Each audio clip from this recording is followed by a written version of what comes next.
Open curtains. 26 days, 11 hours and 46 minutes is how long it's been since I've left the house. I wrote in my diary. The pandemic kept us quarantined. I set my diary down and laid on my side in the cushioned space. The window nook was my favorite part of the house. It was the place where I had been inspired, sad, excited, and sleepy. It held memories and worth. Not only because it was comfortable, but I could look out my window and see my neighbor Elliot through his window. Sometimes I'd just gaze at his closed curtains, waiting for his to rip them open, poke his head out his window and say, "Hey Casey Lynn.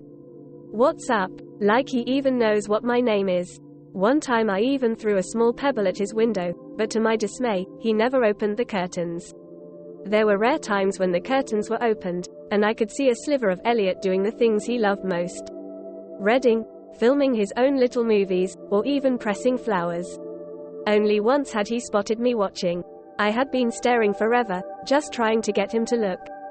But when he did, I fell out of the nook and onto the hardwood floor of my bedroom in surprise. Ever since then I have been very wary of not being spotted. Today his curtains were slightly open to my delight. Going to sit in my nook had been the most exciting thing today. I could only see a bit of Elliot's room. I sat and watched as Elliot vacuumed his carpet. I looked down at my diary next to me, and my auburn hair fell out of its messy bun. I sighed and pulled it back into the carefree knot once again. I didn't want to continue writing. What was the point? I had already spilled out today's feelings more than once on paper. But then again, I had nothing else to do except watch Elliot's excellently jet black hair through our windows. I shrugged and picked up my pencil and diary once again. The quarantine isn't too bad. I get to watch Elliot all day. The only downside is, we are kind of out of toilet paper. I wrote. I chuckled as I thought of what the person reading this diary once I'm dead will be thinking. If I don't burn the diaries first. All of the sudden I hear a shout from outside. A deep shout. I turned quickly and looked out my window. It seemed as if Elliot was looking out his window and speaking to someone. His window was open and he was leaning out, waving. My mind went blank and butterflies were doing parkour in my stomach. Who was he talking to? I soon enough realized as Elliot threw a Lego brick at my window. My body jolted at the realization. I threw my diary. I looked out the window at Elliot. I pointed to myself and mouthed, "Me?" Elliot nodded his head yes, and my breathing quickened. I fumbled to open my window. I threw it up and poked my head out. Elliot smiled in victory. Well, that took long enough.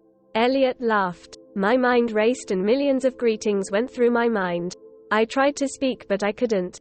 My hand took action and waved simply. "What's up?" Elliot asked. I smiled. What should I say? Nothing, just writing in my diary.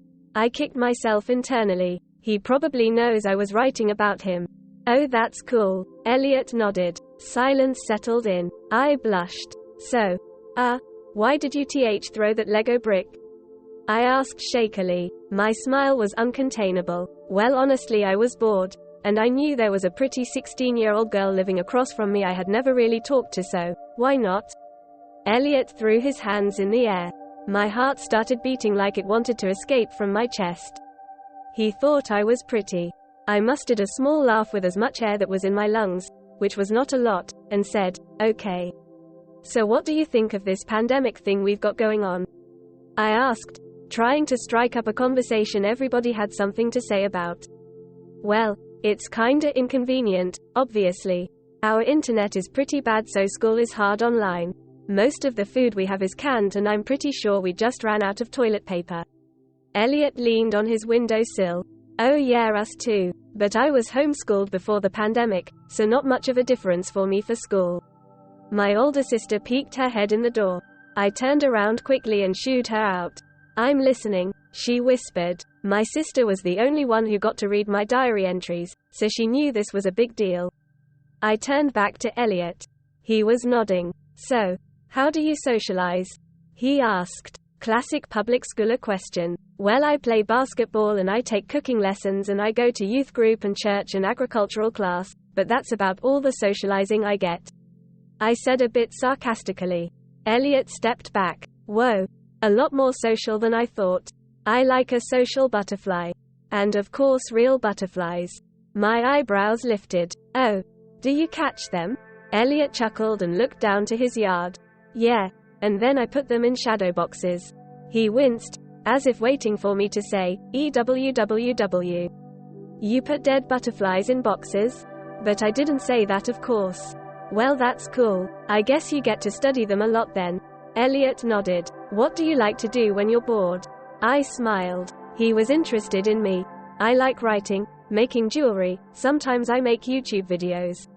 Elliot looked impressed. That's awesome. I bet your channel is amazing. I like talking to neighbors. He whipped his dark as midnight hair to the side. I giggled. Suddenly a high-pitched call came from inside Elliot's house.